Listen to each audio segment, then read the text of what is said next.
रहीमन जाति राखिए बिन जाति सब सून। भक्ति रस के कवि रहीम यदि आज होते तो शायद इस तरह का ही दोहा लिख पाते। जातिवाद के खिलाफ बड़े बड़े दावे करने वाले हर पार्टी के तमाम नेता हैं, लेकिन असलियत में जातिवाद आज की राजनीति का एक अनिवार्य तत्व है। यह भी कह सकते हैं कि जातिवाद राजनीति की ऑक्सीजन है। इसके बगैर राजनीति में सरवाइव करना किसी भी दल के लिए मुश्किल साबित हो रहा है। नमस्कार, पिक टॉक विद ऋषि पांडे में आपका स्वागत है। जाति है कि जाति नहीं, यह वाक्य हिंदी के सुप्रसिद्ध व्यंग्यकार हरिशंकर परसाई के एक निबंध में से निकला है। एक कहानी है जिसमें एक ब्राह्मण लड़की और एक ठाकुर लड़के के प्रेम को लेकर चित्रण किया गया था। दोनों बहुत प्रेम करते थे, लेकिन न ब्राह्मण लड़की के पिता उसके लिए तैयार थे, न ठाकुर लड़के के पिता विवाह के लिए तैयार थे। गांव वालों ने समझाया, दोनों बालिग हो गए हैं, इनको अपनी मर्जी से शादी कर लेने दो, अन्यथा शादी के बाद यदि ये लोग फिर से मिलते हैं वह व्याभिचार हो जाएगा। ब्राह्मण और ठाकुर दोनों ने कहा, व्याभिचार से जाति नहीं जाएगी, शादी से जाति चली जाएगी। तो ये जाति क्या है जो जाति ही नहीं? अनादिकाल से जाति व्यवस्था, वर्ण व्यवस्था हमारे देश में प्रचलित में है, लेकिन अब जबकि जातिगत जनगणना को भी केंद्र सरकार की मंजूरी मिल गई है, तो अगले कुछ सालों में जो स्थिति होने वाली समाज में जो हमें एक सीधा सा जो भेदभाव दिखाई देने लगेगा, उसकी कल्पना भी नहीं की जा सकती है। बिहार का चुनाव सर पर है। उस चुनाव का जो असली मुद्दा है वो जाति ही है। बिहार हो या उत्तर प्रदेश, राजनीति का जो आधार है वो जातिवाद ही है। यह जनगणना अब शुरू होने वाली है। केंद्र सरकार इसको मंजूरी दे चुकी है। आज़ाद भारत के इतिहास में पहली बार जातियों की भी गणना होगी। ये 16वीं जनगणना होगी और 16 भाषाओं में ये दर्ज भी होगी। देश भर में करीब 40 लाख से ज़्यादा लोग, कर्मचारी इस काम को अंजाम देंगे। 1950 में जब जनगणना की शुरुआत हो रही थी, तब भी यह बात उठी थी कि जनगणना के साथ जातीय गणना भी हो जाए, लेकिन तत्कालीन गृह मंत्री सरदार वल्लभ भाई पटेल ने इसका विरोध किया। उनका कहना था कि इससे देश में बंटवारा हो जाएगा। आज जिस तरह के हालात बन गए हैं, तब के हालात उससे भी ज़्यादा बदतर थे, क्योंकि देश विभाजन के बाद अलग हुआ ही था और 47 के विभाजन में जो दंगे हुए थे उसको वो भोग चुका था। लेकिन तब वो सांप्रदायिक ध्रुवीकरण था।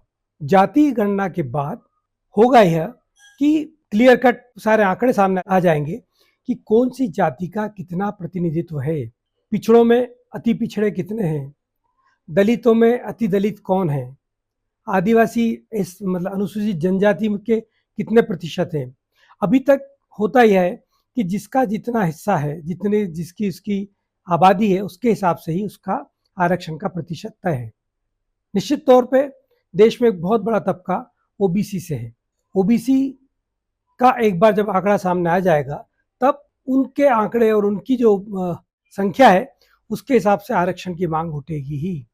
तो हम सोच सकते हैं कि आज से 4-5 साल बाद या अगले चुनाव से पहले देश में जातीय आधार पर जनगणना के जब आंकड़े भी सामने होंगे, तब आरक्षण को लेके क्या स्थितियां होंगी। ये एक पक्ष हो गया। फिर कोटा में कोटा की बात भी आएगी कि दलितों में अति दलित कुछ जातियां होगी जिनकी संख्या ज़्यादा होगी, कुछ जातियां होगी जिनकी संख्या कम होगी। खैर, ये बहुत सारे पहलू हैं जिनको निपटना राजनेताओं के लिए टेढ़ी खीर साबित होगा। लेकिन जनगणना की आवश्यकता क्यों पड़ रही है? वो इसलिए पड़ रही है क्योंकि नेताओं को अपने हिसाब से जातियों को लामबंद करना है। कांग्रेस ने मांग उठाई थी, वही कांग्रेस जिसके नेता सरदार वल्लभ भाई पटेल इसको ठुकरा चुके थे। बाद में श्रीमती इंदिरा गांधी ने भी इसको स्वीकार नहीं किया था, लेकिन कांग्रेस ने इसको मुद्दा बनाया पिछले लोकसभा चुनाव में और जगह जगह जाति गणना की मांग उठाई।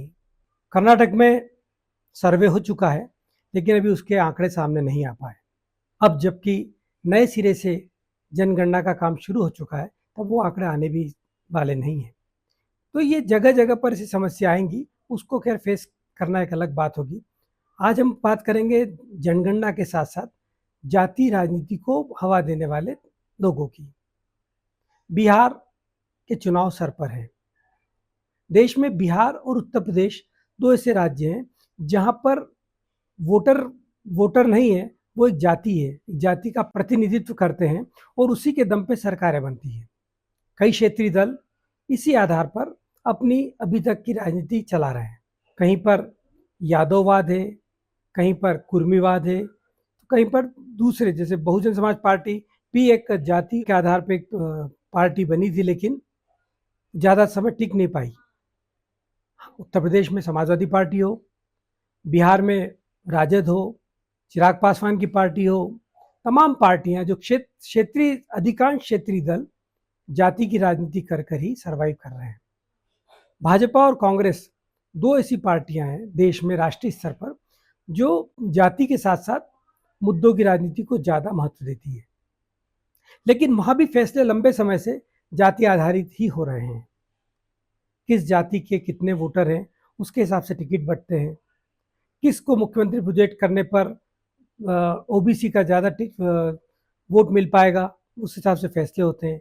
प्रदेश अध्यक्ष कौन सी जाति का होगा, तमाम सारे पहलू हैं जिनको ध्यान में रखकर ये दोनों पार्टियां भी लंबे समय से फैसले ले रही है।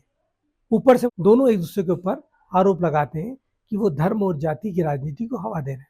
हम सारे लोग देखते हैं कि किस तरीके से पार्टियां जातिवाद की राजनीति को हवा देती है। जयप्रकाश नारायण ने एक बार कहा था कि जाति भारत में अत्यधिक महत्वपूर्ण दल है। ये कटाक्ष था। कालांतर में उन्हीं के परम शिष्य लालू प्रसाद यादव, मुलायम सिंह यादव जैसे नेता जातिवाद की राजनीति के दम पर ही मुख्यमंत्री बने और केंद्र में भी महत्वपूर्ण मंत्रालय के मंत्री रहे। मैंने पहले भी कहा कि बिहार उत्तर प्रदेश में सबसे ज़्यादा इसका असर है। मध्य प्रदेश अभी तक इससे अछूता है, लेकिन ओबीसी फैक्टर यहाँ भी लंबे समय से काम कर रहा है।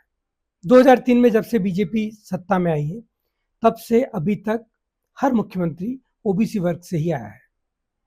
पहले उमा भारती, बाद में बाबूलाल गौर, फिर शिवराज सिंह चौहान और अब डॉक्टर मोहन यादव। संतुलन बिठाने के लिए संगठन की कमान दूसरे वर्ग को पार्टी देती आई है।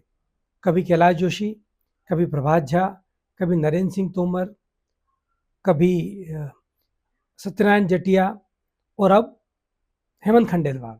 सत्ता की जो चाबी है वो पिछड़े वर्ग के हाथ में ही रही है। बीजेपी के अगले अध्यक्ष को लेकर भी जो चर्चा चल रही है, राष्ट्रीय अध्यक्ष को लेकर जो चर्चा चल रही है, उसका मुख्य आधार भी जाति ही है। तो ये जाति क्यों नहीं, परसाई जी ने ठीक पूछा था। दरअसल जाति के लिए राजनीति का महत्व और राजनीति के लिए जाति का महत्व पहले की तुलना में बढ़ गया है, इसलिए जाति नहीं है।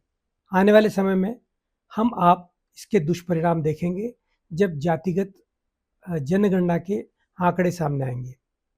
मुद्दा यह है कि क्या जातिगत जनगणना की आवश्यकता थी?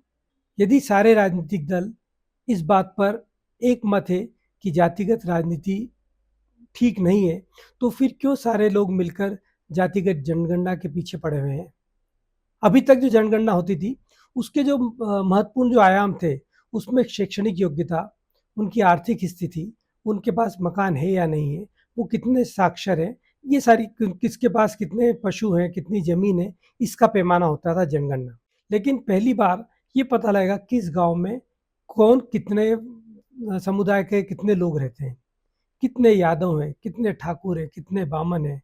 आगे चलकर ये समाज में एक नया विघटन का कारण बन सकता है।